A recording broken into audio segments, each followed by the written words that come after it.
In today's lesson, we will begin a number of halachas that are related to Chametz, the Isser of Chametz, the prohibition of owning Chametz, of eating Chametz, the identity of Chametz. There are a number of different commands and prohibitions that are mentioned in the Torah relevant against owning and eating Chametz. In total, there are 4 biblical prohibitions and 1 rabbinical prohibition command that relate to Chametz. There's a positive command to destroy Chametz. There are 2 negative commands against owning Chametz. There's a negative command against eating or benefiting from Chametz. And there's a rabbinical command to search one's home for Chametz. Before we go into the details of each one of these prohibitions, let us first identify Chametz. What are you? Chametz is defined as all foods which contain any one of the 5 grains known as wheat, barley, rye, spelt, and oat. Any other item, any other legume or grain, which we may call a grain in a different language, is according to Torah not defined as a grain and is not included within the Chametz. The reason why specifically these 5 grains, wheat, barley, rye, spelt, and oat, have a prohibition of Chametz is because these 5 grains, when they contact water, begin to be machmitz, to leaven. All other grains and legumes, when they are mixed with water, although they may appear like they are leavening, in truth, they are merely what's called in the Lashon of Halacha, not being machmitz, but masriach. They are rather spoiling and losing their quality, as opposed to Chametz, which gains quality upon it coming into contact with water. Nonetheless, even these 5 grains only become Chametz when they contact water and leaven. What does it take for Chametz to leaven? What does it take for wheat, barley, rye, spelt, or oat to leaven? So they have to come into contact with water and remain with the water for a period of time of between 18 to 24 minutes.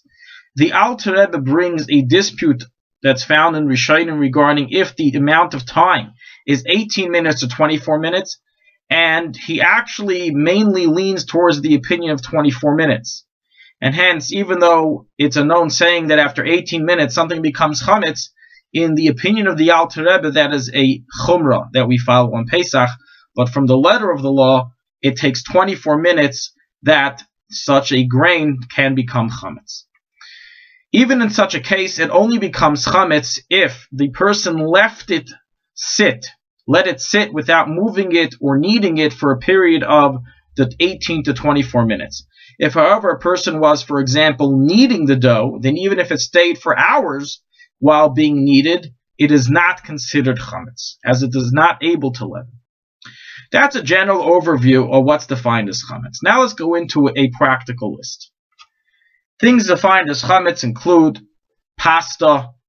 All flour today is considered Chametz, as white flour all passes through a whitening process which passes through vaporization and water, and therefore all flour today on the market can be considered absolute Chametz and must be gotten rid of or sold before Pesach.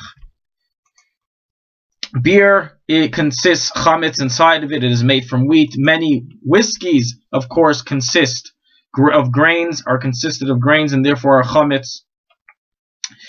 Regarding non-food Chametz products, so those products that contain Chametz, but they are not edible and non-foods, such as cosmetics, shampoos, etc., contrary to belief of many, there is no prohibition against owning them on Pesach, or even benefiting and using them on Pesach. The only prohibition against such items is consuming these products which are inedible. So don't consume your shampoo. You can own your shampoo and you can use your shampoo. That is the letter of the law, as any product which contains inedible Chametz ingredients is not considered under the prohibition of owning or benefiting from, as explained in Paiskin.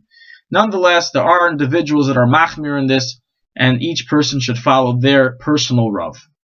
As we've already discussed, Plato is an exception to this rule, as it is considered Chametz, and it is edible, and it's not what we call taruvas chametz. It's not a product that contains chametz ingredients.